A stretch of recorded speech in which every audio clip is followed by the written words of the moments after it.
Вітаю ўсіх. Адразу адпішыце, што там з гукам, таму што тут былі пэўныя тэхнічныя моманты.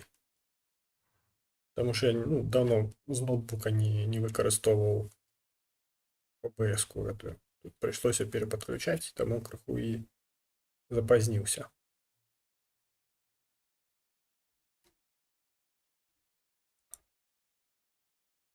Так, я щось не бачу, каб пайшла трансляцыя. Прынамсі тая, што ў мяне адкрыта, яна не ідзе.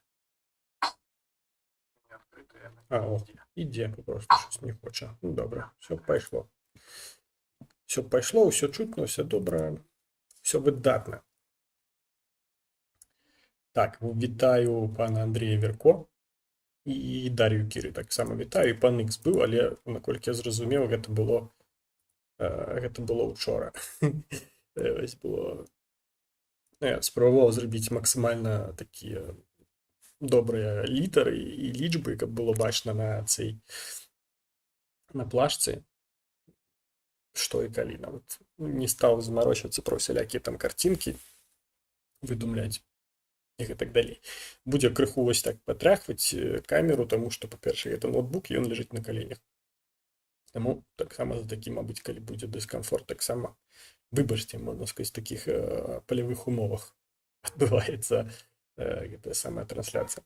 Таму што, калі вы не ведаеце, я вам распавяду. Напэўна, пачну з таго, што я вельмі ўдзячны благадзейнаму фонду «Украіна понад усе» за тое, што яны, дзякуючы там лісту, які мне у абласной лікарні кіеўскай выпісалі, змаглі накіраваць мяне на рэабілітацыю ў Закарпатце на тыдзень. І заўтра, гэты тыдзень ужо заканчваецца, таму заўтра я ўжо адсюль з'еду і ва ўторак уже буду ў Кіеве.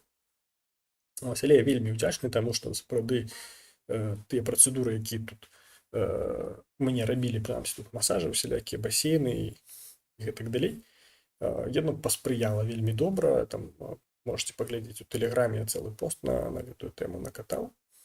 Зрушылася ўрэшце рэшт там справа майго левага плеча.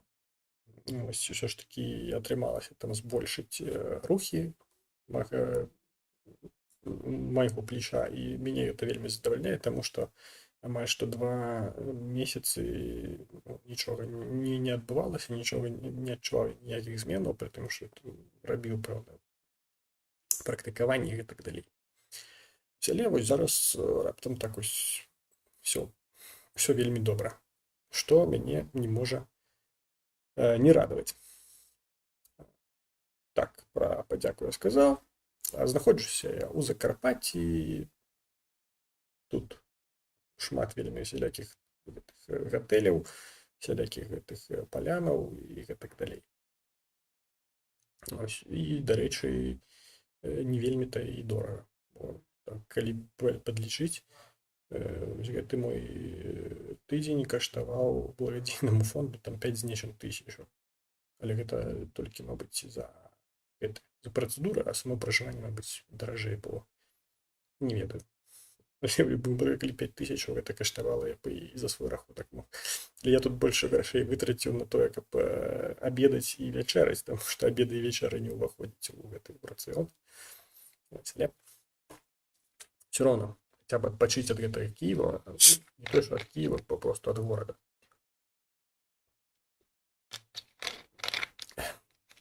Падыхаць, скажем так, паветрам. А тут в Закарпатці так класна, тут рэчкі, такія невялічкія рэчкі, паўсюль яны цякуць папросту. І вельмі прыгожа. Мне вельмі падобаюцца менавіта такога фармату горы, не тое там, што там скалы такія лысыя. А тут все такое зелёнае, все ў дрэвах. Прикольно, карацей, мне падабаецца. Дарэчы, якщо будуць праблемы з кішкова-шлунковым трактам, то рэкамендую паехаць в Східніцу на нафтову вадычку. Досыць гарне турыстычнае месца сярод гір і дрэв. Ну, тут зразумееце, што не я вырашаю, куды мне ехаць. Бо, па-першае, я все яшчэ не маю статусу ва ўкраіне, і таму я не магу афіцыйна неяк працаваць. а неафіцыйныя працаваць не хачу, тому што праца неафіцыйная яна звязаная з парушэннем заканадаўства, а я не вельмі хочу парушаць заканадаўства, пры тым, што я не з'яўляюся рэзідэнтам Украіны. Вось таму што тут літаральна за што заўгодна мяне могуць папросту, скажем так, прыбраць з Украіны, дэпартаваць і гэтак далей.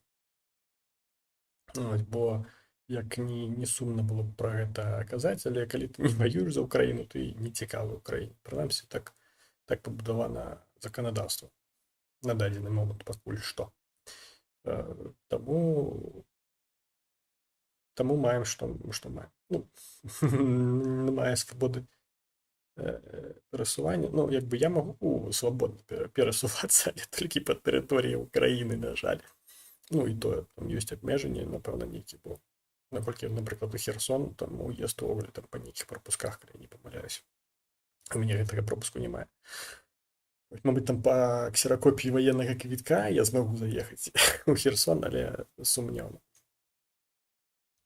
Таму, як бы, у гэтым плане там няма гэтых якіх абмежанняў па падарожжы па ўкраіне. Я магу падарожжыць па ўкраіне, але хто будзе за гэта сплачваць, бо, скажем так, грошы, якія я маю, які там атрымалася неяк накапіць за пэўны час, яны рана ці позна ўсё ж такі скончацца.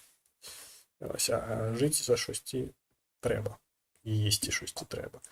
Таму, абіраючы паміж падарожжамі і там жыццём, проста магчымасцю жыць нармальна, напэўна, выбар будзе не на карысць падарожжаў. Бо ўсё ж такі ёсць пэўныя прыярытэты у галаве. Ось я не з тых людзей, які там побачыць свет і памерці, там з'ездзіць, адпачыць там зімой, напрыклад, там у Букаэлі за там колькі там тысячаў даляраў нават, і ўсё, і потым там сидзець там дзе-небудзь пад якім-небудзь будынкам на Хрышчаціку з папяровым стаканчыкам і грошыкі збіраць сабе на батон, умоўна кажучы. Таму, як бы, вось так. Добра, не будем пра сумнае. Давайте перейдем да навінаў, якія адбываліся на гэтым тыдні. Насамрэч, яны такія не вельмі гучныя і такія адносна сумнеўныя, калі можна так сказаць. Я бачу, падвісае. Напішыце, ці падвісае у вас трансляцыя, ці гэта ў мяне папросту крыху паказвае буферызацыю. Ось. Першае з навінаў гэта што там у нас было? Што захад все, і ўсё. У мяне час ад часу паказвае, што там круціцца гэтая стрэлачка. Захад быццам бы даў згоду на тое, каб Украіна выкарыстоўвала заходнюю зброю для паражэння цэляў на тэрыторыі России.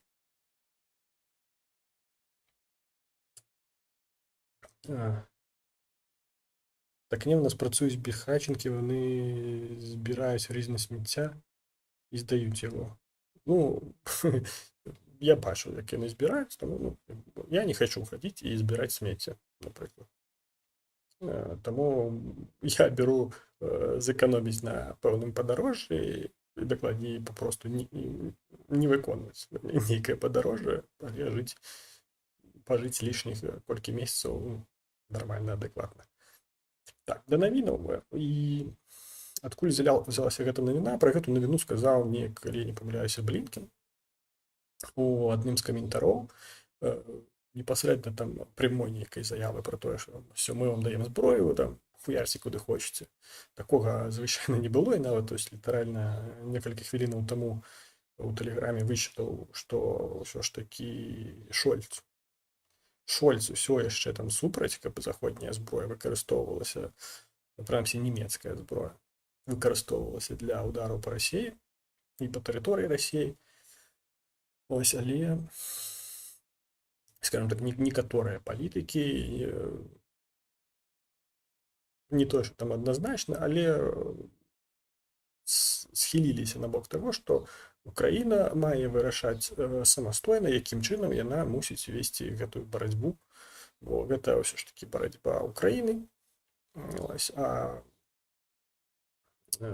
справа іншых гэта папросту ў гэтай барацьбе ў краіне дапамагаць і спрыяць усімі магчымымі спосабамі. Менавіта таму ёсць такі быў выраз гэтага Блінкена, што датычыцца менавіта гэтага, што не могуць краіны захаду, якія папросту дапамагаюць са зброяй, не могуць указваць Украіне, як Украіне уласна гэтую зброю выкарыстоўваць. Бо працягваюцца усялякія гэтыя заявы пра што там выбачце, пра немагчымасць эскалацыі канфлікту і гэтак далей, што там як той жа Шольц заявіў, што ён супраць, каб нямецкая зброя выкарыстоўвалася для удараў па тэрыторыі Расіі, таму што не хочуць вялікай вайны. А якую вы, блядь, вайну хочаце? Вайна, яна не можа быць вялікай ці там невялікай. Невялікая вайна, дарэчы, узгадваў нейкі гартаў тык-ток, і там якраз пра адну такую папросту безглуздую вайну спавялося дзесьці там у Францыі, там у нейкіх там сярэднявеччы нейкім.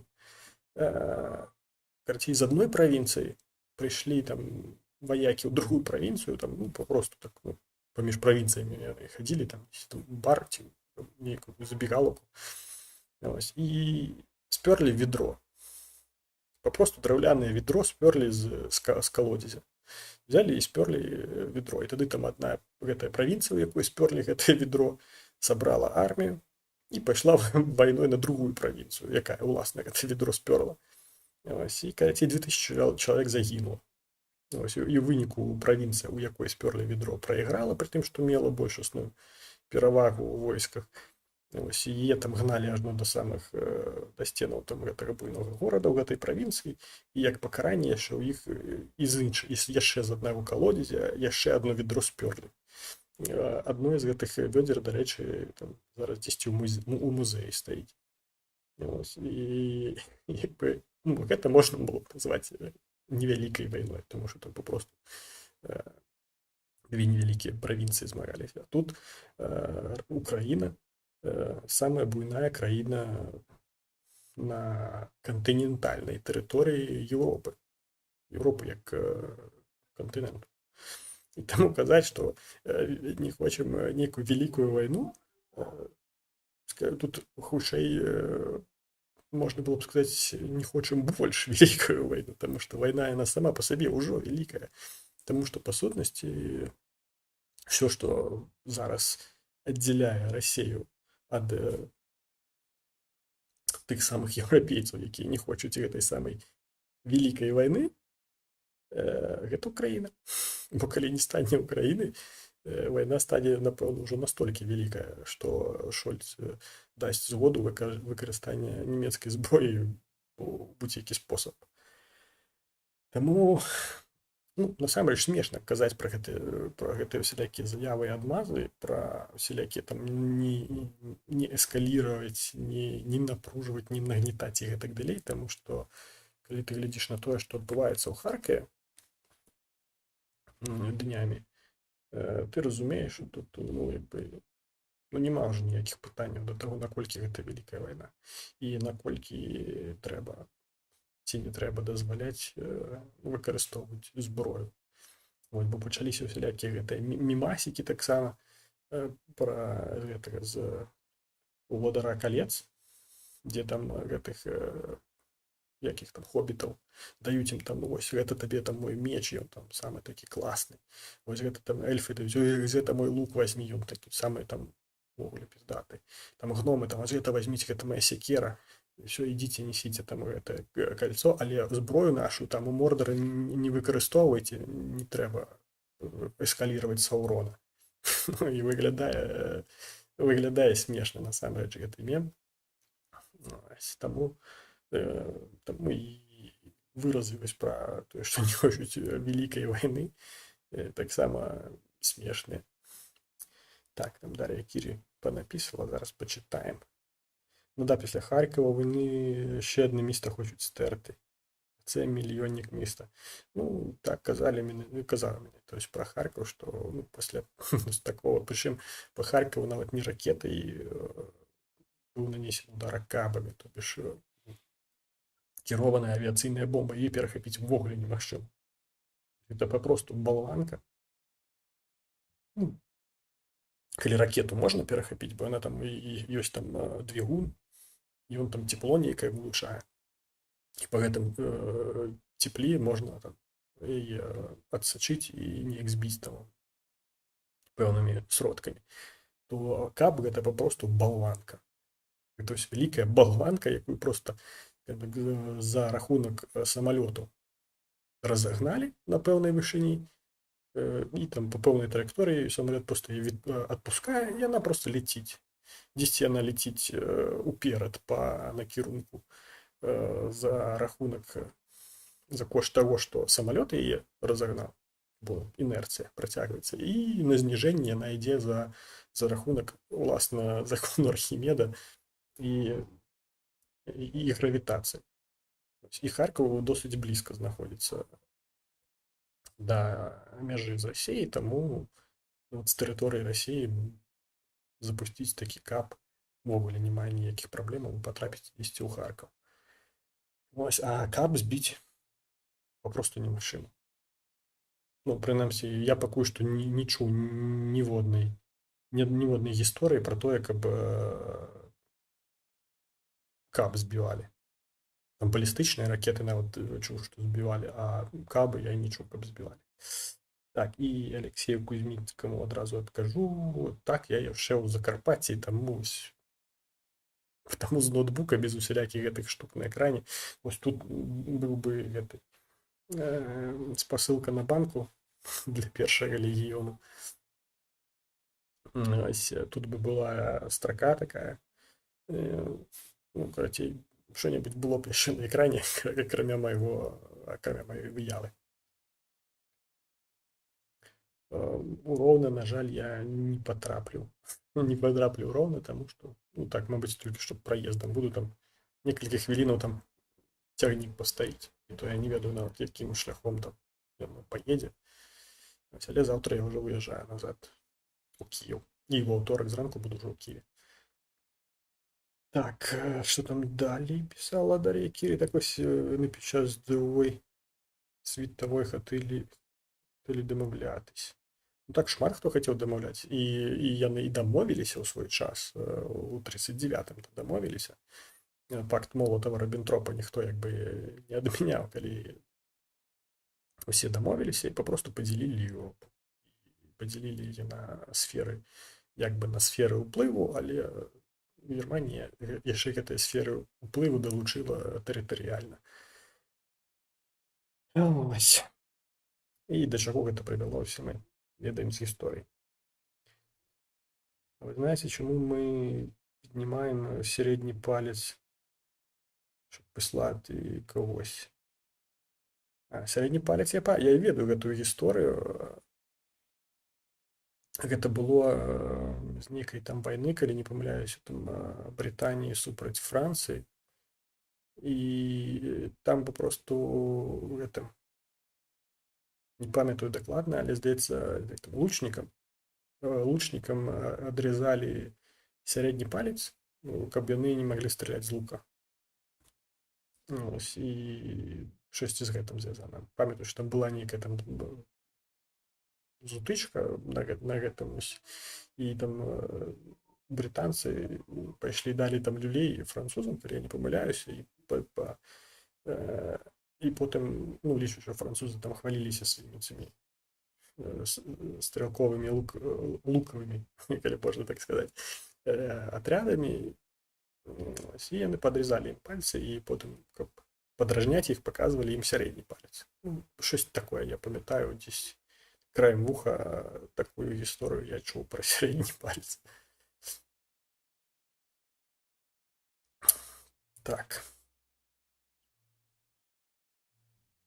Данэва они ще Польшу і країни Балтії здадуть, а потім ще Румунію та Угорщину. Ну, Польша, насамрэч, Польша ўжо больш такая важкая для Еўропы. Краіны Балтыі, напрыклад, увогуле могуць стаць такой разменнай манетай. Ну, таму што яны па сутнасці гэта чым адрозненне, напрыклад, краінаў Балтыі, той жа Угоршчыны, ну, Венгрыі, той жа Венгрыі і Румыніі ад, напрыклад, Польшы. Бо, напрыклад, краіны Балтыі, то есть Літва, Латвія, Эстонія, яны не ёсць вырабнікамі чагосьці такога, без чаго Еўропа папросту не здатная існаваць. Гэтак жа сама, як і Венгрыя і Румынія. Што там Румынія робіць? Шафы, серванты. Таму іх папросту могуць размяняць. Ну, у выпадку чаго. Але мне падаецца, што не будзе такого выпадку, прынамсі датычна Венгрыі і Румыніі. Так, там з краінамі Балтыі можа ўзнікнуць пытанне, калі тут ва ўкраіне ўсё зацягнецца. Ось, і будзе нейкі застой, мабыць, там Расія наважыцца у той бок неяк крочыць. Каб здабыць хаця б якія-небудзь перамогі, не выключаю, што можа быць магчымы там напад на тыя ж краіны Балтыі. Ось, але тыя краіны, якія адгароджваюцца Украінай, пакуль Украіну не захопяць, у тым накірунку наўрад ці штосьці адбудзецца. Так, ну выглядае так, что пан Шольц все еще верит, что Рашка не в полную силу воює. Мабуть, але ну, я не думаю, что там немцы не адрозніваюцца сваёй, скажем так, тупізной. Скажем так, яны, я больш схільны на тое, што яны там дурачка, як кажуць, уключаюць, вмыкаюць гэтага дурачка для того, каб не быць нейкімі такімі, не скажу, што ізгоямі, а не быць нейкімі такімі, скажем так, хутчэй за ўсё пераследуюць, прасцей кажучы, свае ўласныя інтарэсы.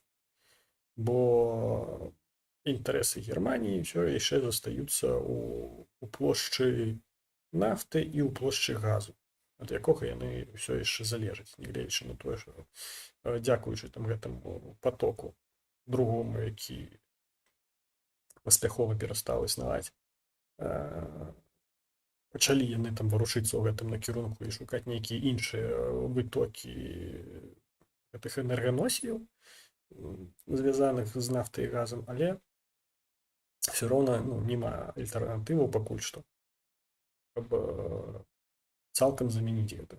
Прытым па тых жа самых коштах, якія былі датычна Расіі, таму што за кошт нейкіх палітычных прэферэнцыяў Германія, яшчэ прэферэнцыі, якія былі здабытыя пры Меркель, Германія мела там нейкія прэферэнцыі датычна гэтых якіх. Мела прэферэнцыі датычна цэны на той жа газ. Ось таму не выключна, што папросту яны такую сваю гульню гуляюць, максімальна спрабуючы адцягнуць гэтую заяву пра тое, што яны дазваляюць выкарыстоўваць сваю зброю. Ну, насамрэч, ніхто не будзе пытаць. І адзінае, што там можа надаць зараз Германія, што можа Расія выкарыстоўваць, Украіна можа выкарыстоўваць па тэрыторыі Расіі, гэта таўрусы, просто таўрусы. Іх ўсё яшчэ няма. Так, сталетняя вайна, французы сказалі, што відрыжуць, але брытанцы выйгралі, бо англійскі лук б'е дальше, ніж арбалет. Потым тыкаліся, ну так, я щось такое, памятаю, чуў, што з лукамі звязаная гэтая штука. І пра ці пальцы, што трымаюць цей лук, нацягнуць, сярэдні палец самы важны ў гэтым працэсе.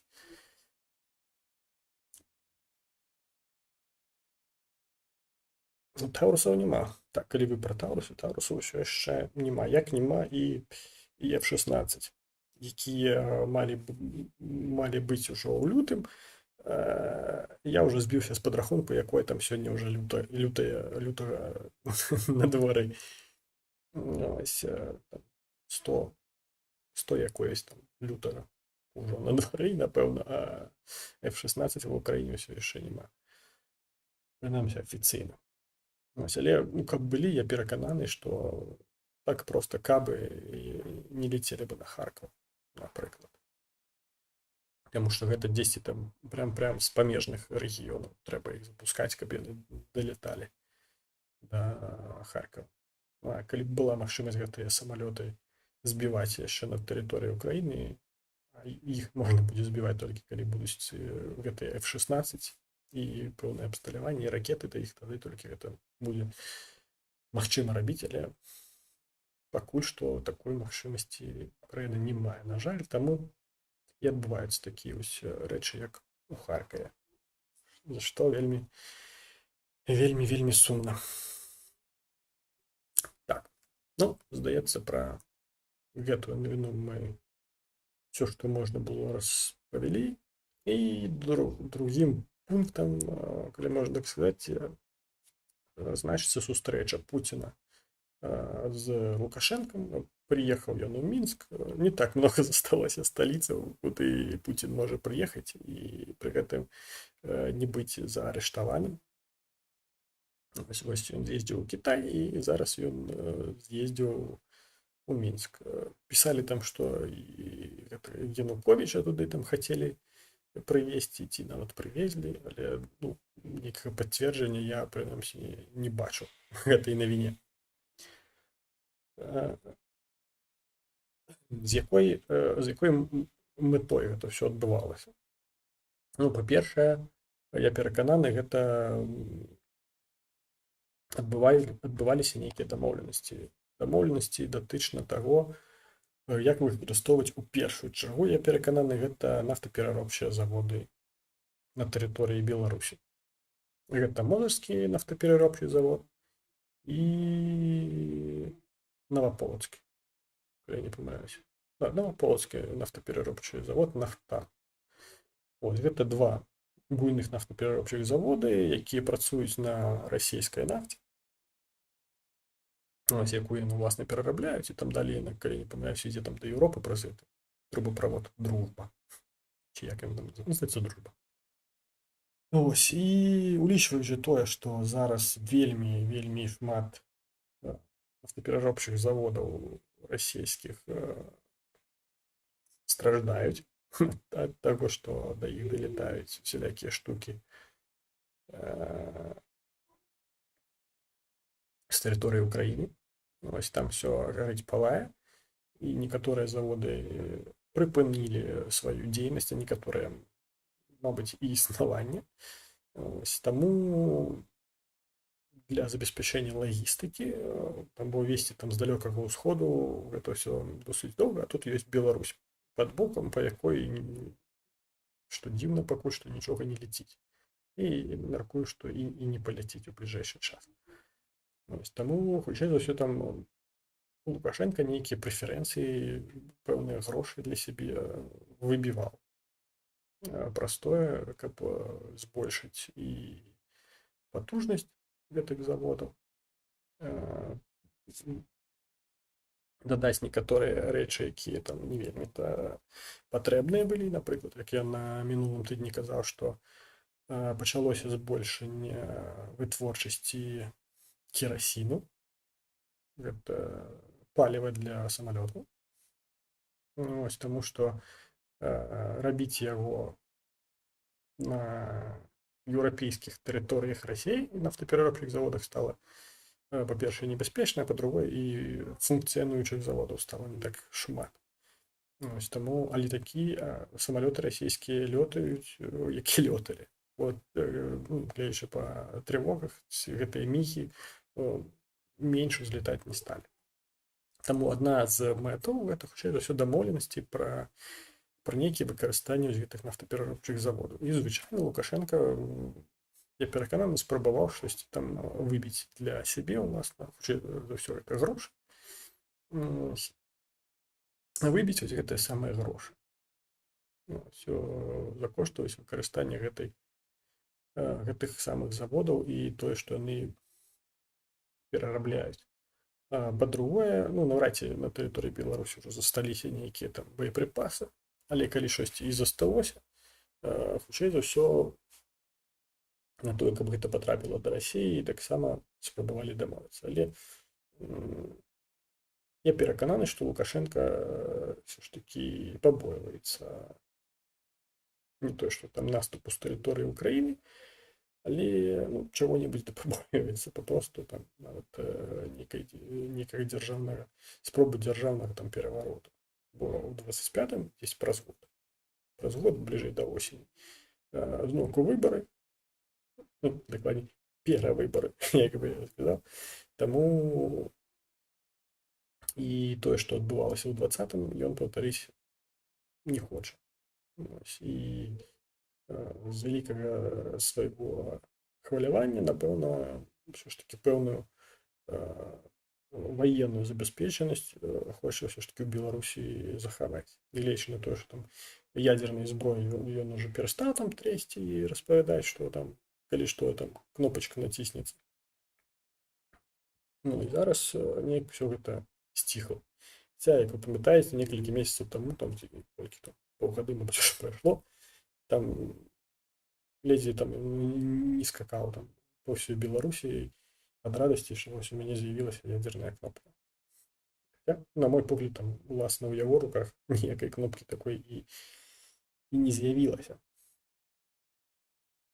Ну і яшчэ адной мэтой гэтай сустрэчы гэта, скажем так, магчымасць зрабіць нейкія афіцыйныя заявы, і некаторыя з гэтых заяў тычыліся таго, што быццам бы пра што дамаўляцца з Украінай, што трэба як бы мір, трэба як бы ўсё гэта трэба, але з кім там дамаўляцца, там ужо там нелегітымная ўлада.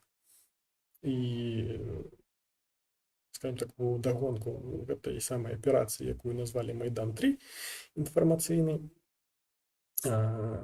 той же Лукашенко і той же Путін казалі, што як бы мы гатовыя дамаўляцца, але з кім там дамаўляцца, бо мы зараз дамовімся пра што-небудзь, а потым прыйдзе там нейкая іншая ўлада і скажа, што ўсё, гэтыя дамовы не працуюць, таму што там прэзідэнт, які з вамі дамаўляўся, ён уже нелегітымны, бо там яго тэрміны паўнамоцтва скончыліся і гэтак далей.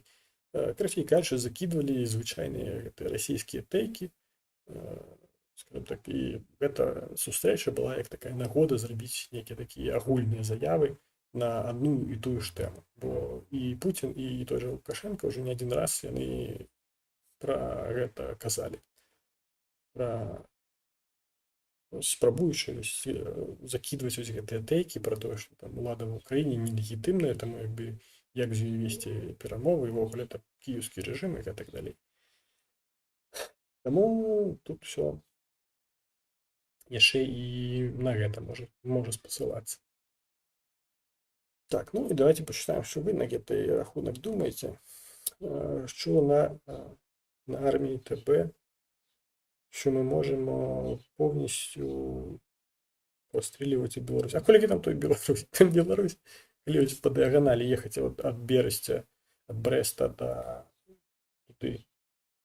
Витебска, и Витебской области, до Орши, там, где ближе до России, там 650 километров. Ну, самая долгая дорога по территории Беларуси, прямо, ну, не без всяких, прямая, это трасса М1, я наш Е38, или не Е38, не памятаю уже, ну, белорусская, она маркировка М1, я зараз скажу, Е38 это тут в Украине, Е38.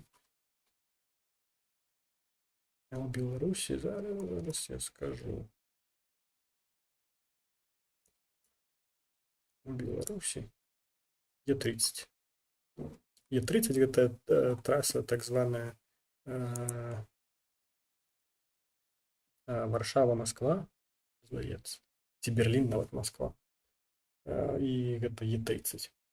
Ось, і яна 650 кілометрів. І гэта там по дыяганалі, скажем так, праз Беларусь. А я зараз гляну, ну, от, той же нафтапераробчий завод, наприклад, ну так, Новополоцкий, он там далекавато знаходиться ад тэрыторыі Украіны. А вось, напрыклад, нафтапераробчий завод у Мозырі. О, тут до Мозыря ввогуле з тэрыторыі ну, крыху далей, чым ад тэрыторыі Беларусі да Кіева. Вось ад гэтай з поўдня, дзе Чарнобыль, ну, карацей, з Беларусі да Кіева далей, чым з Украіны да Мозыря. Таму знішчыць там гэты мозырскі нафтапераробчы завод увогуле ніякіх праблемаў. Там нават, ну, можна першую дыверсійную групу запусціць, і яна за двое сутак яна там зайдзе і павернецца, зрабіўшы там дыверсію. Таму, але я сумняваюся, што там штосьці адбудзецца. Вітаю пана Ікса, які таксама завітаў да нас на эфір. Мы ўжо абмяркоўваем сустрэчу Пуціна і Лукашэнкі.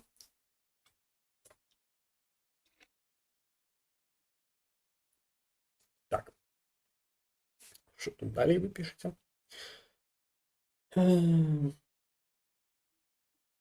З відного дому, як до Харкова чи Львова. Ну так, я кажу, вельмі з України до того ж Мозыря вельмі близько. Ну, до Мінська так само, там не вельмі то далеко, але в Мінську там нічого нема. По сутності, там жито.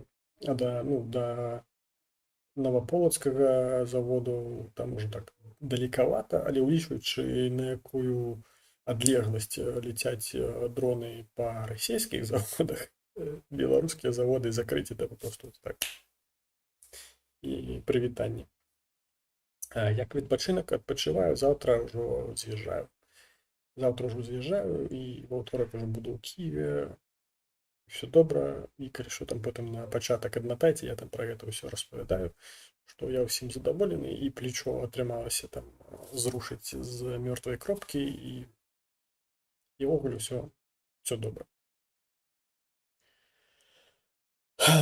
Так, гэтай тэмай мы скончылі. І апошняя тэма, якая проста я увесь тыдзень сачыў за тым, што там адбываецца на гэтую тэму.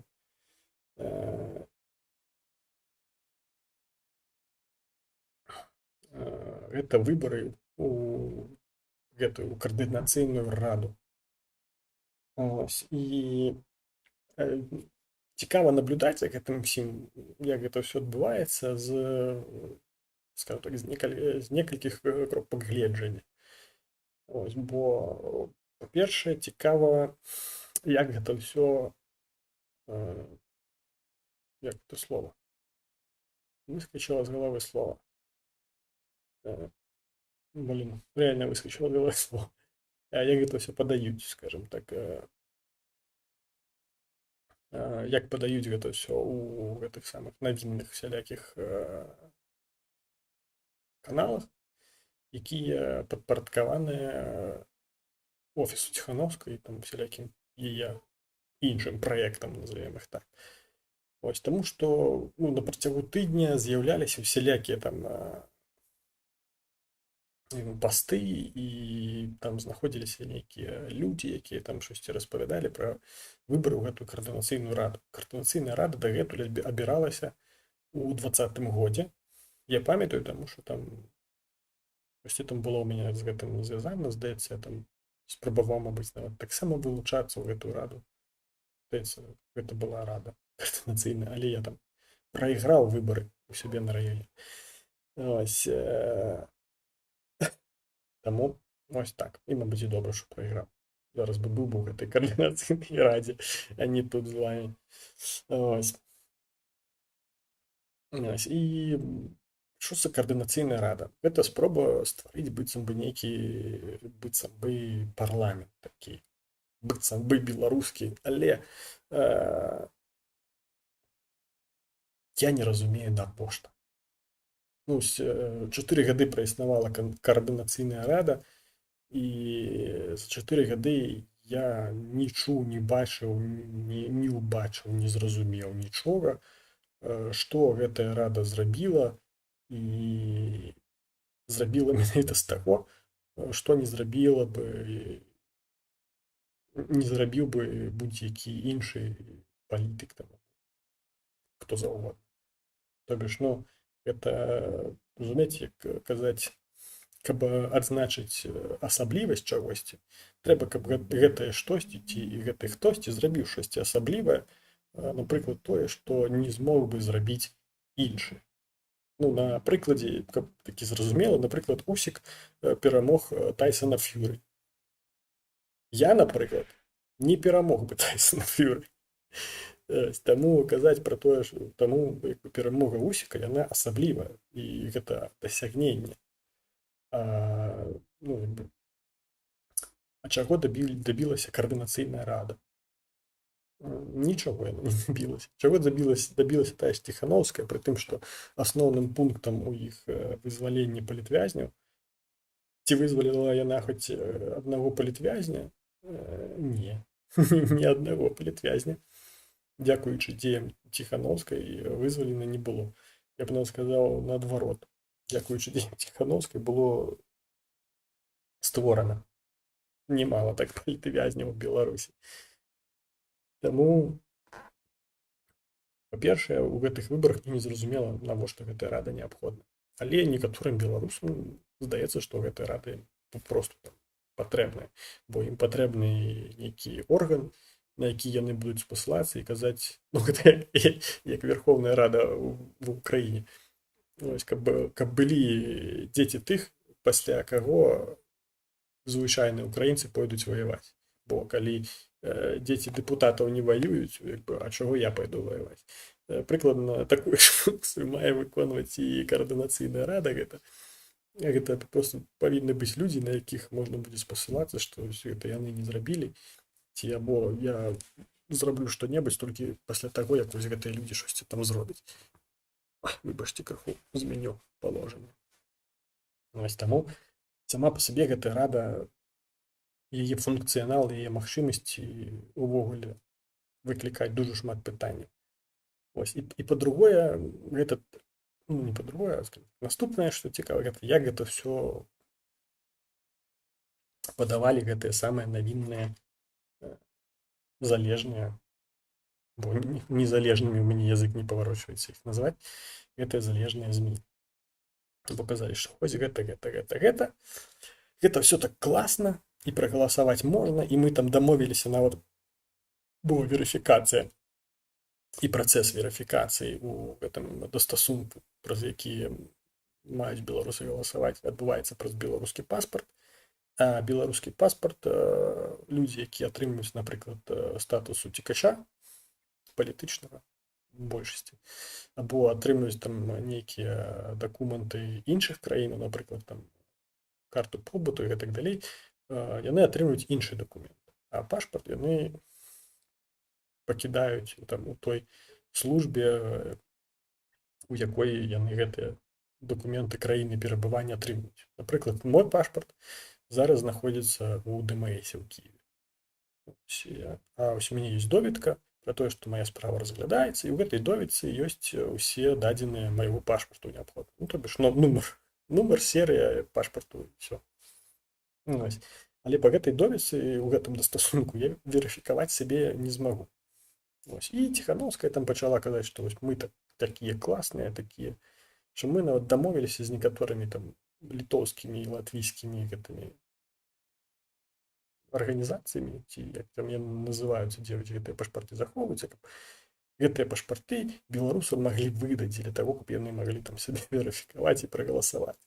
Ну і гэта выглядае настолькі дэбільна, што проста, ну, як бы, навошта дзяржаўнай службе замарочвацца на тое, каб выдаць пашпарт беларусу, каб ён прагаласаваў там у нейкую віртуальную вось гэтую раду і там і штосьці там зрабіў. Гэта, ну, ведаеце, як Блін, нават напэўна, калі Беларусь удзельнічала ў Еўрабачанні і там па пашпарце была верыфікацыя і беларусы хацелі прагаласаваць на Еўрабачанні, напэўна, гэта было большай падставай. Таму што Еўрабачанне гэта хаця б рэальны музычны конкурс. Хай там ён і не вельмі мне падабаецца, але гэта хаця б рэальны музычны конкурс, дзе там галасы на штосьці ўплываюць. А што датычыцца каардынацыйнай рады, гэта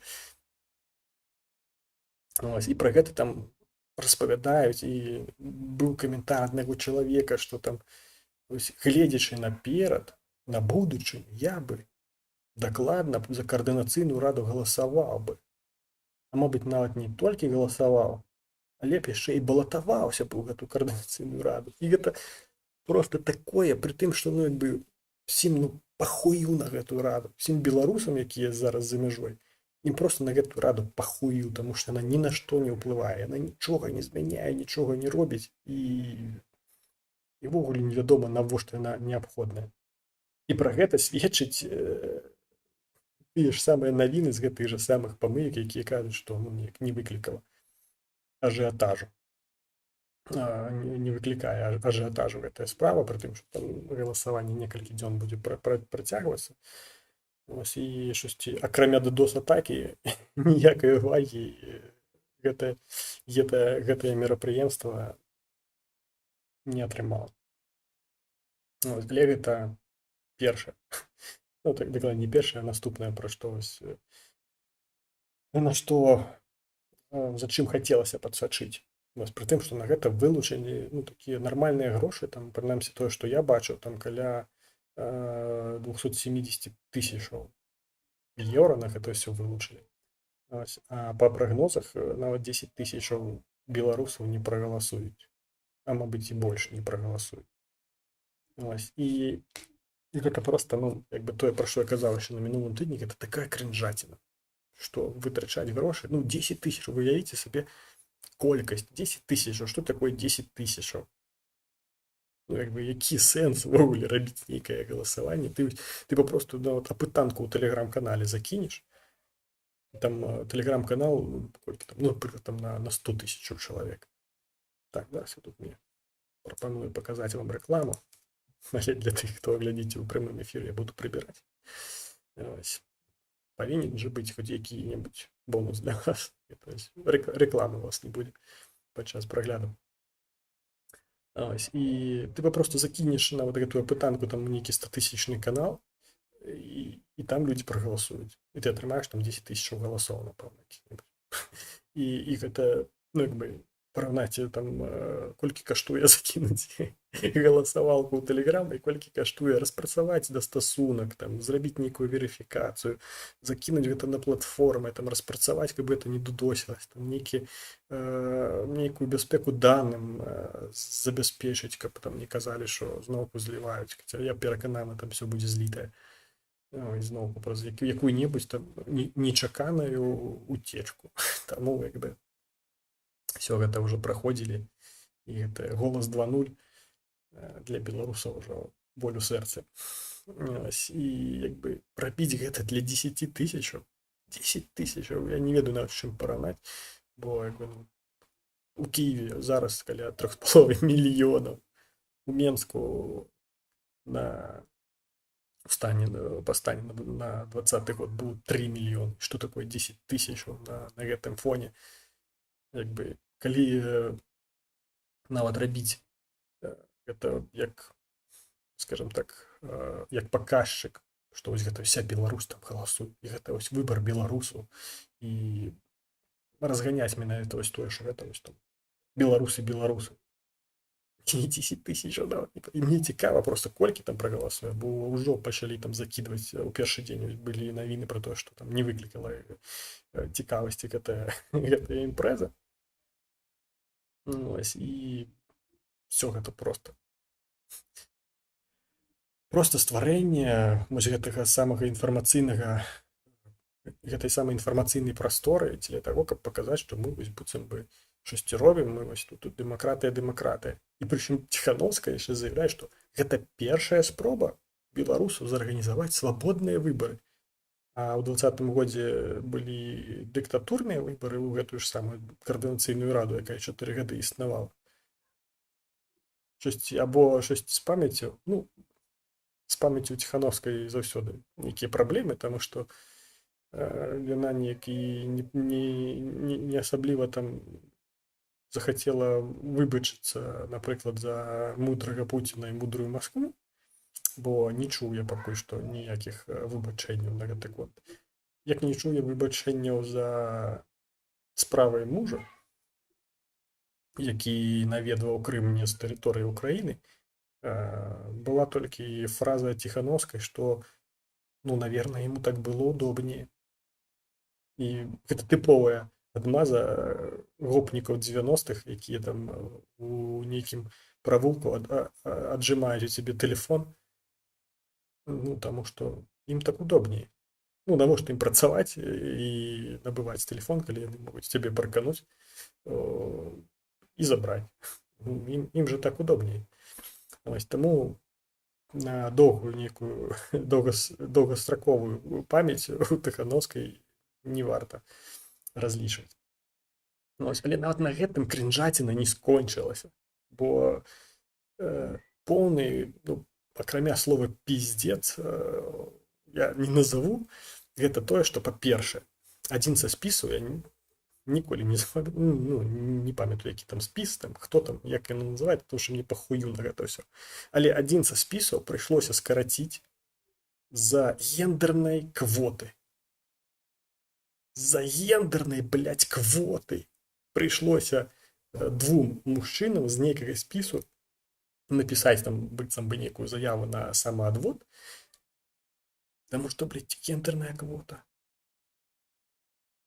У выбарах у нейкую віртуальную хуету гендерная квота. Я не разумею, навошта. Давайте яшчэ на ЛГБТшнікаў зробім квоту. Павінен быць адзін ЛГБТшнік. Афіцыйны ЛГБТшнік павінен кіраваць краінай.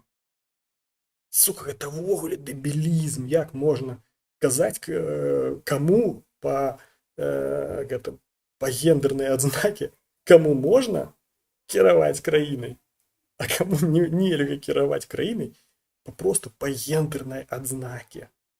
Я ўжо не кажу там пра там рэлігійныя адзнакі нейкай, там яшчэ нейкай, ці там, а чаму не? Чаму не весці квоту, там, што павінна быць 10% пратэстантаў, там 40% каталікоў, там 5% мусульман. І, ну, а чаму не, калі мы ўжо робім квоту на мужчынаў і женщинаў, колькі мусіць быць мужчынаў і жанчынаў у спісе перадвыбарчым?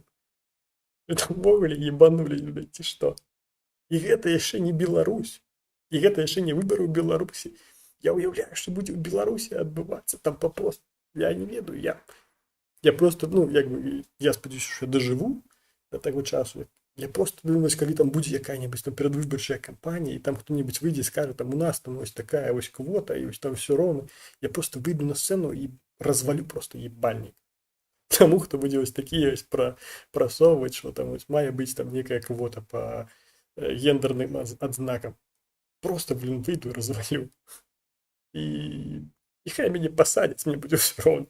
Бо мы зробім квоту на зэкаў яшчэ у якім-небудзь спісе у Беларусі. Павінен быць адзін ЗК. Ну, хтось мусіць гэтую, ну, гэта ж таксама свая спільнота. Так. Мусіць быць прадстаўнік ЗК.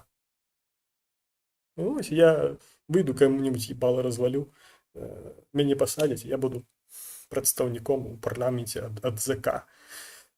Ну, карацей, гэта такая крынжа. Просто, але гэта яшчэ не ўсё. Таму што ў свой час, калі кіберпартызаны з рухам супраціву выкацілі там нейкі свой план, не памятаю, як там ён, здаецца, так і называўся, супраціў. Таму, як бы, як змяніць рэжым у Украіне, у Беларусі. Вось, тады вось гэтыя ўсялякія байполы, білполы, Ціхановскі і гэтак далей выкацілі план, які ніхто не бачыў, і гэты план назвалі перамога. і быццам вось гэта план, яго трэба там уступаць праз чат-бот, там рэгістравацца, там нейкія дадзеныя свае пакідаць, і все, і будзе перамога у свой час. Але гэты план ніхто не бачыў. І акрамя чат-ботаў нічога там, ну, як бы далей гэта сітуацыя не набыла ніякіх дзеяў. І вось адзін з спісаў, які на чале быў Азараў, гэта былы мент. Ну, прямо кажучы, гэта былы мент, які вырашыў, што зручней яму ўжо не быць ментом у Беларусі. Ён уцёк і стварыў там арганізацыю эту Белпол, типа Беларашын Паліс. Ось, і у яго таксама быў свой перадвыбарчы спіс. Ён там балатаваўся ў гэтую каардынацыйную раду. І ён пачаў, маючы доступ да чат-боту, рассылаць рэкляму удзельнікам чат-боту і плану перамога галасаваць за сябе. І гэта проста, ты стварыў чат-бот, план перамога, і вось ты там, і зараз ты просто рэкляму праз гэта закідваеш. І зноў, я вам скажу, і гэта яшчэ не Беларусь, і гэта яшчэ не штосьці рэальнае, і гэта яшчэ там барацьба за нерэальную ўладу, за віртуальную, скажем так, уладу і за віртуальнае прадстаўніцтва, але, ўжо нахуй, прям, это так смешна, што я просто не магу, я просто ўграў з гэтай навіны. Але, ну, гэта яшчэ паўнавіны, бо там нейкая камісія, якая таксама невядома адкуль узялася, хто яе абіраў і што там за прадстаўнікі ў гэтай камісіі. Ось, але камісія вырашыла, што не варта так рабіць, і яны прапанавалі выключыць спадара Азарова, які так злоўжываў сваім паложаннем і рассылаў рэкламу праз план перамога. Пасля чаго там гэты спіс забраўся, выкацілі сваю заяву, што быццам бы яны так хацелі прыгарнуць увагу да падзеяў, што там бла-бла-бла, і карацей яны адмовіліся выключаць спадара Азарова са свайго перадвыбарчага спісу. Пасля чаго гэта ж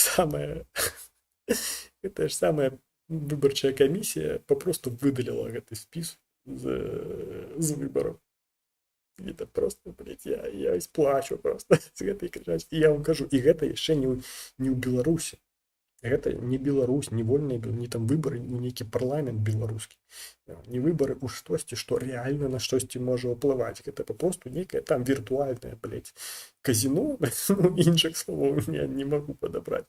Віртуальнае казіно, удзел у якім некаторыя лічаць, што гэта некае там дадасць ім гэтых палітычных балаў далей. Ці яшчэ што-небудзь.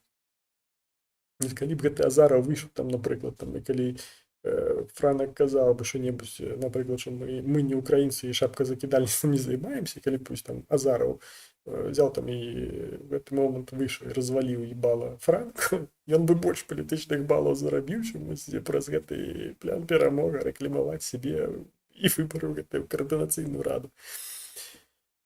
Ой, карацей, смешна, просто я просто ўжо баюся ўявіць, што будзе адбывацца, калі там у Беларусі што-небудзь пачне адбывацца, таму што гэта просто такая дзікуха будзе, што я сабе не ўяўляю. Але будзе весела. Будзе настолькі весела, што просто пізда. І хацелася б да гэтай хуйні дажыць. Выбачце, я тут намацюкаўся, напэўна, зніму з мяне адсутную манетызацыю. Так, давайте, что вы там пишете, потому что я не стал уже там обрывать свою думку, потому что могла загубиться. Давайте поглядим, что вы там. Так, ну что можно там треба наверх вертать.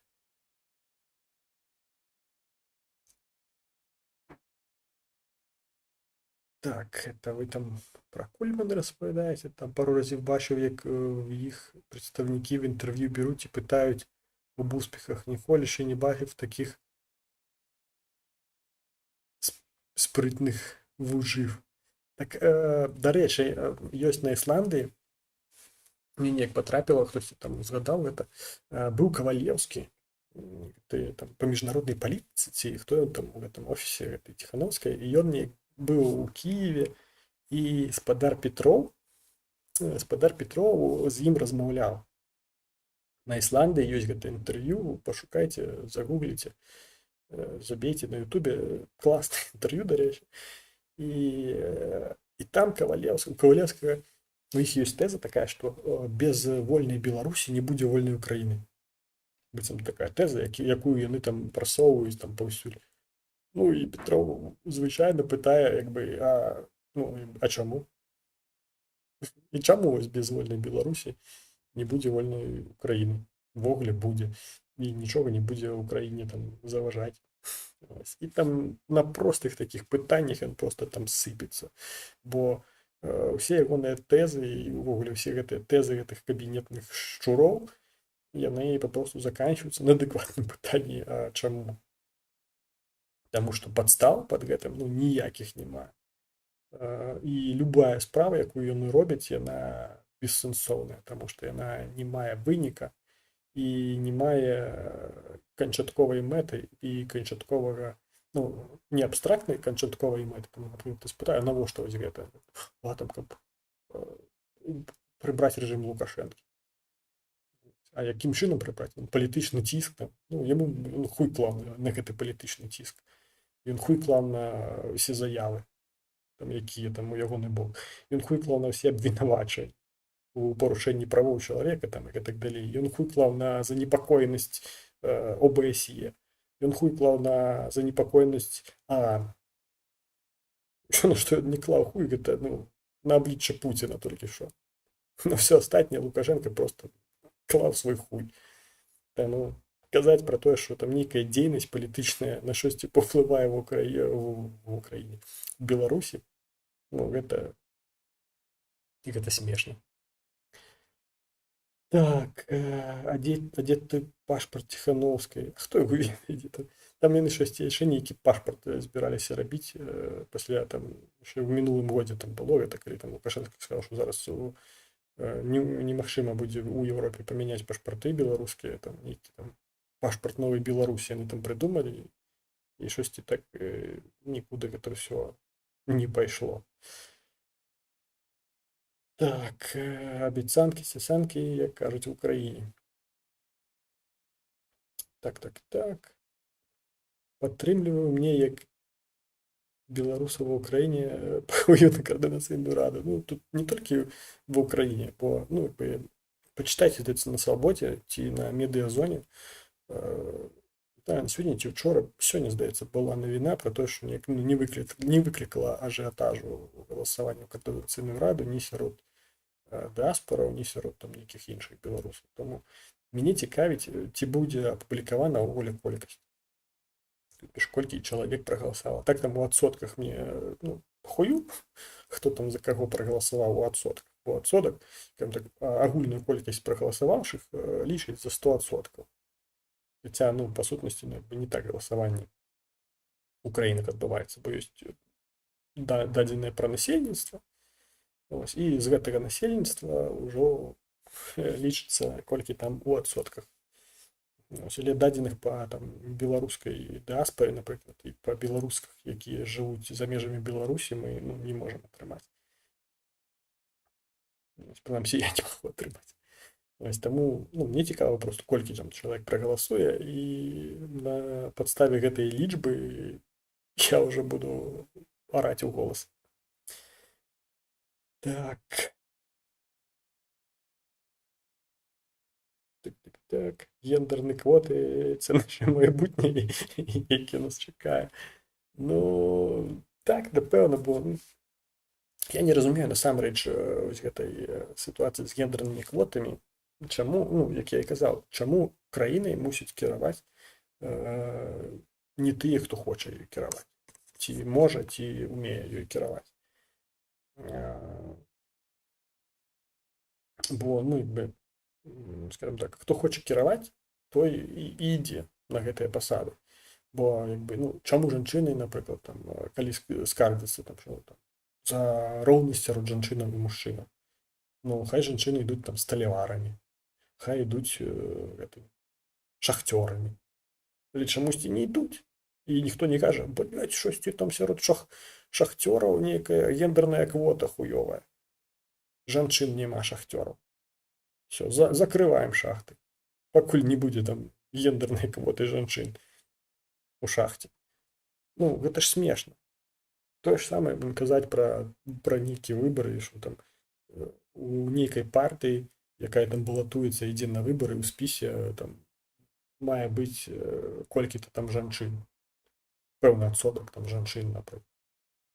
Ну, ці там мужчын мае быць не больш, чым там нейкі адсотак. Ну, гэта смешна, гэта дзікуха, гэта ўжо не ёсць роўнасць. Таму што, ну, я, прынамсі, ну, калі браць параўнанне Канстытуцыі Беларусі, Канстытуцыі Украіны, выбарчае права. Все маюць выбарчае права. То бишь кожны грамадзянін Украіны і Беларусі, я ведаю гэта па Канстытуцыі Украіны і Беларусі, таму што беларускую я ведаю, а украінскую часам вяртаў. Ну, і там ёсць такі пункт, што кожны грамадзянін мае права абіраць і быць абраным. І там штосьці не сказана, што там падчас гэтых выбараў, ну, ты не можаш быць абраным, калі ты у спісе партыі, у якой там няма нейкага гендернага кворуму на жанчын. Ці там і іншых нейкіх гендераў. Гэта няма ў Канстытуцыі. Але ўлічваючы, што Координаційнай рады наогуле, як бы, ну, нішто і нідзе там казаць пра тое, што ў іх там нейкая канстытуцыя ёсць, і ўвогуле ёсць нейкія законы, па якіх гэта ўсё адбываецца. Гэта ўвогуле дзікуха. Так. Здаецца, для еўрапейцаў яшчэ пару афрабеларусів. Ну, будзе як гэта. Ведаеце, ёсць адна роля у Джорджа Даўні малодшага, дзе ён граў цемнаскурага. Не памятаю, там розныя ёсць варыянты перакладу назвы гэтага фільму, але я яго памятаю як «Салдаты няўдачы».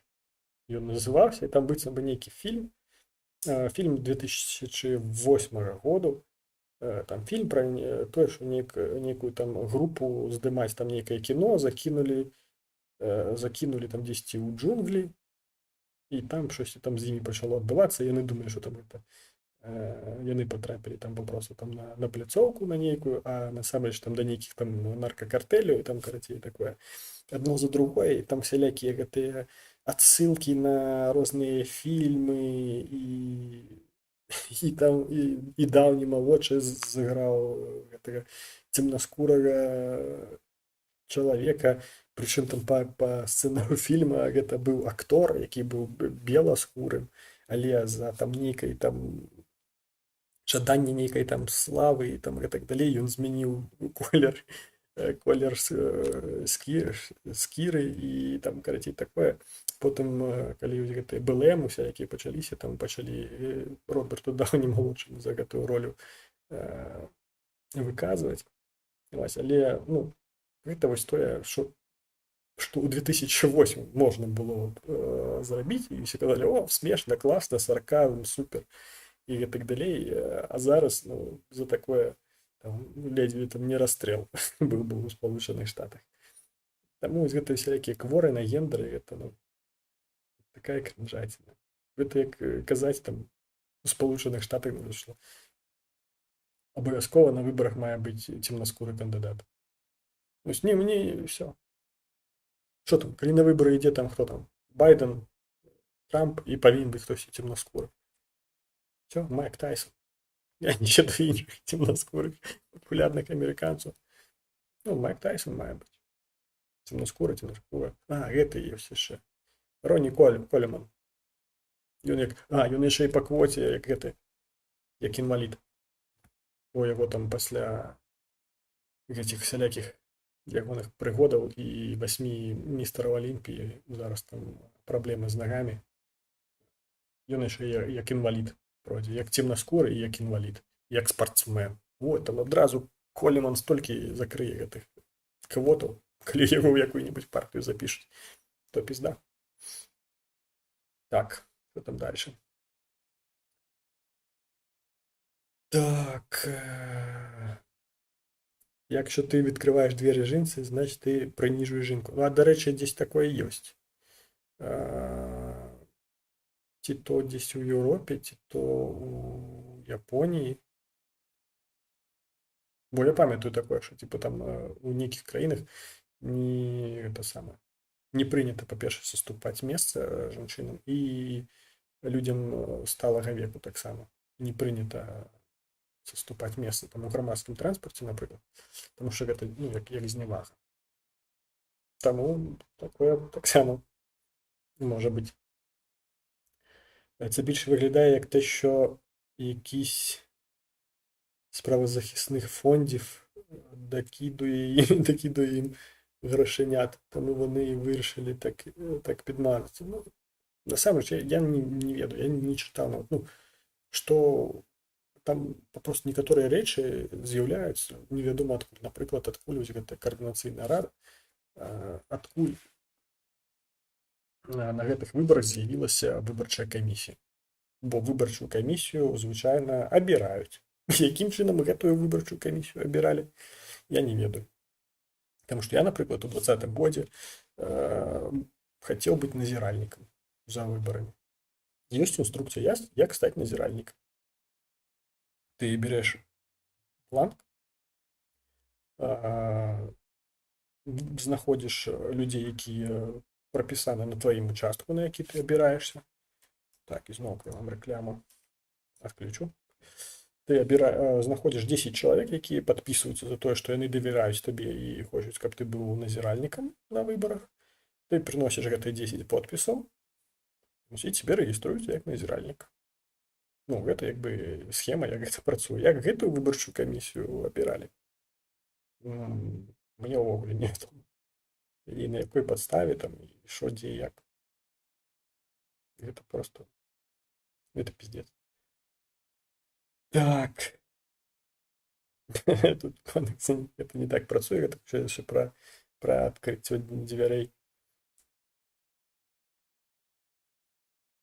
Так, звісно, я перебільшую, але я старомодний, на щоб у нас таке було, як в цих Європах. Так, ну і Андрій Вірко пише, що побачив це інтерв'ю, то, напевно, інтерв'ю з Ковалєвським, там було смішне інтерв'ю. Так, звісно, вільна Білорусь – це але чи вона буде, це питання. Ну, вона буде, бо якби рано чи поздно вона буде. Ось, і для того, каб яна была хутчэй, трэба штосьці рабіць. А Ціхановская ніколі ні аднаго разу я не чуў заяву пра тое, што трэба зрабіць вось гэта, і у нас будзе вольная Беларусь. Все, што яна робіць, гэта дачакацца. Нам трэба дачакацца, калі настане вольная Беларусь. Ну, Ціхановская, мабыць, дачакаецца, колькі там ёй год. Мне ўжо мае што 40 лет, але я спадзяюся, я дачакаюся. Так.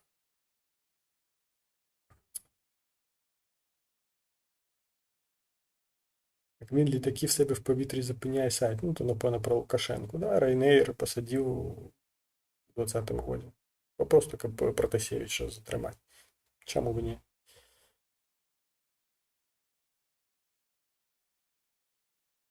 Здається, в нас шахтарів немає завдяки росіянам. Ні, чому є?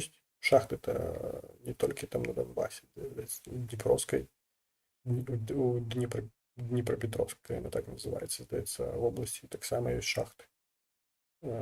У Криворізькій області.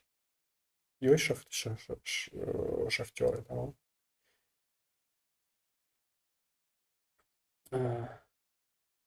Так, жінок-монтажників я щось дуже не зустрічав. Ну так, цього немає серед грузчиків жінок. Все, закриваємо. Грузовое отделение новой пошты. Так, солдати невдачі, то про цей фільм. Знаємо білий, який хотів стати чорношкірим, а він зробив ще операції, щоб стати чорношкірим. Ну, там у гэтым-то і быў там гэты прикол, як кажуць, бо там пра Майкла Джексона, які там з чорнага ператварыўся на белага, там наадварот. І там па сцэнару гэтага фільма там ён быў белым, але там за нейкім там хайпам ці там нейкай там жаданнем там акторскай дзейнасці ён зрабіў сабе аперацыю. І там такія яшчэ адсылкі падчас фільма, там калі ён герой Даўні малодшага, які зрабіў сабе аперацыю і стаў цемнаскірым, калі ён там з сапраўдным цемнашкірым там размаўляе, і то яму слова ніга кажа, то яму типа, блядь, ты завалі там, бо нашыя продкі 400 гадоў змагаліся за тое, каб гэтае крыўднае слово мы ў свой бок не чулі. Там, сапраўды, там такая смешная камедыя ў некаторых адсылках. Але у 8-м годзе гэта было норм, а зараз такое могуць і пасадзіць, калі такое выдаць у эфіры.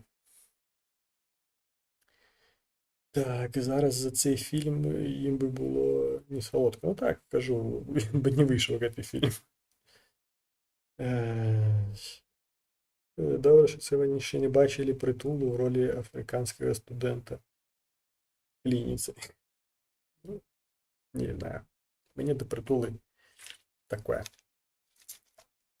своє, скажімо так, міркування. Ось, як кажуть, цей день настав. Так, ну, в принципі, усе, що я хотів розповісти, я розповів.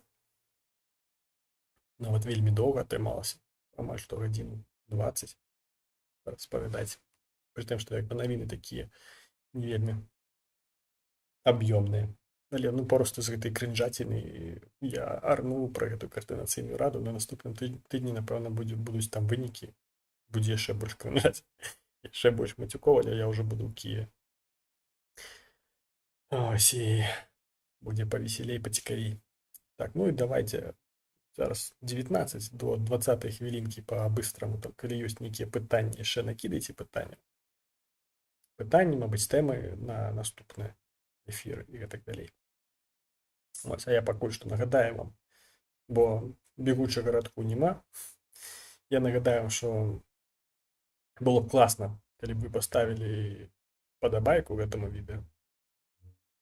Пасля таго, як яно выйдзе ўжо як відэа, каб вы паставілі, напісалі яшчэ каментар які-небудзь, мінімум з 7 словаў.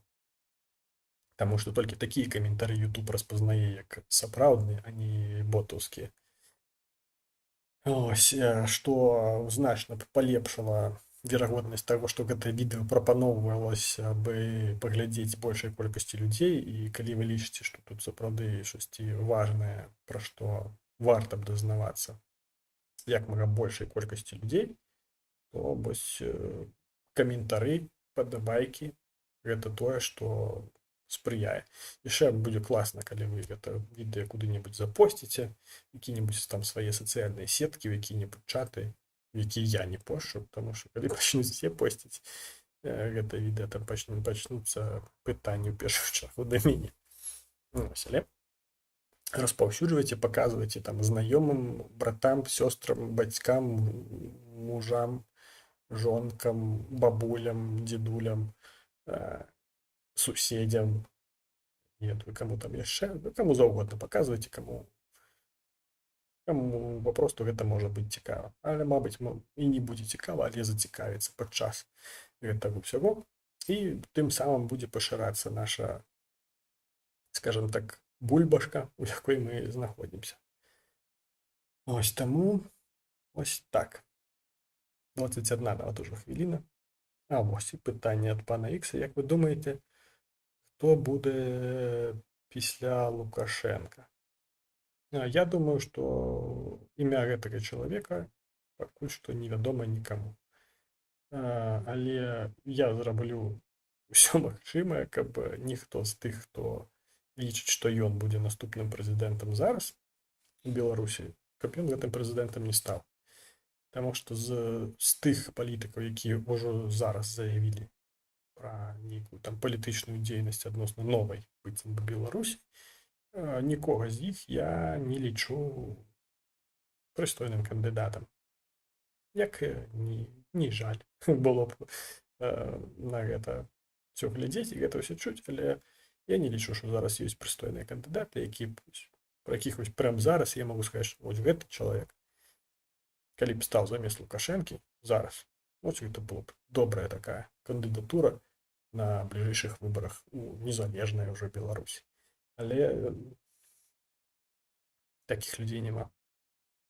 Я не збіраюсь быць гэтым чалавекам, таму што крыху не той у мяне склад і папулярнасць. Не тая, колькі там 6 чалавек. 6 чалавек глядзіць, і прычым большасць з гэтых людзей, я так мяркую, не беларусы, які за мяне не прагаласуюць.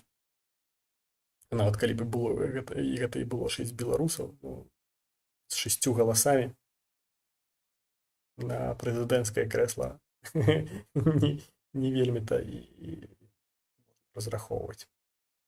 Таму гэта буду дакладна не я. І, мабыць, хто-небудзь, каго я ведаю. Але калі вы там працуеце, там распаўсюджваеце гэты канал, ён стане вельмі папулярным, я там стану там як містер Біст, будзе ў мяне там мільярды гэтых падпісчыкаў, якія там будуць глядзець на мяне кожны дзень пра любую там навіну, пра якую буду распавядаць, закідваць лайкамі, каментарамі, і гэта ўсё будзе пашырацца. Калі гэта вось за год адбудзецца, год, 2, ну, 3, мабыць.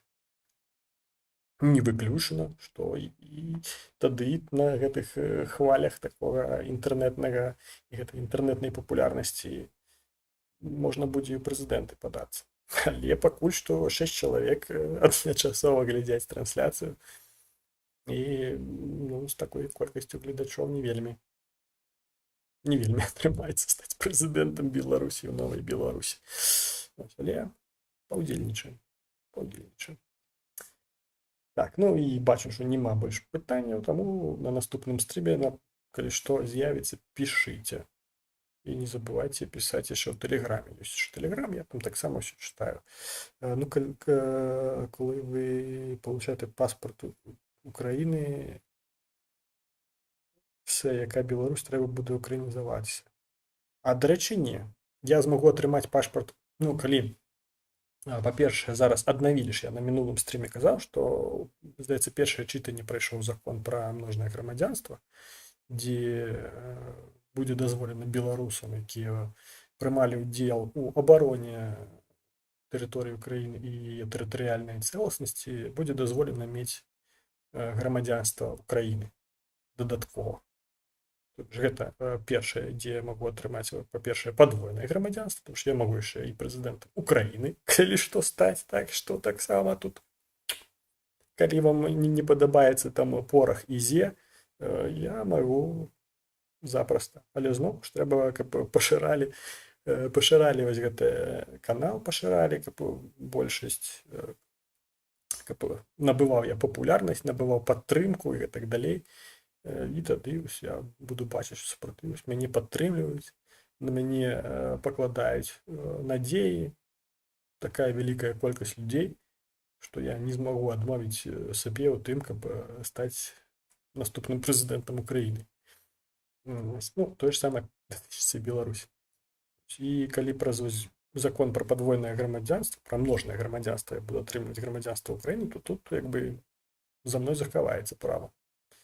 І ў той, і ў іншай краіне. А калі праз статус уцекача, напрыклад, я атрымаю статус уцекача, і праз 2 гады я змагу падацца на грамадзянства.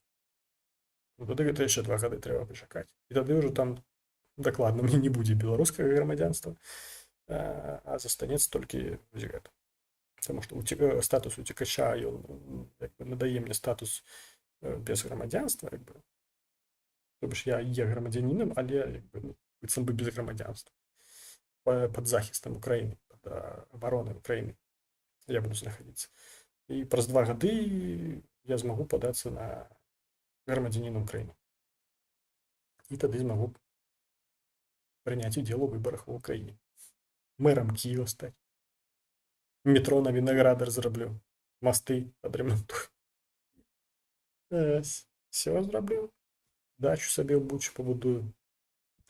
Дітей у Європу відправлю вчитися. Але лічучи, що у мене дітей нема, я вугля, ідеальний кандидат.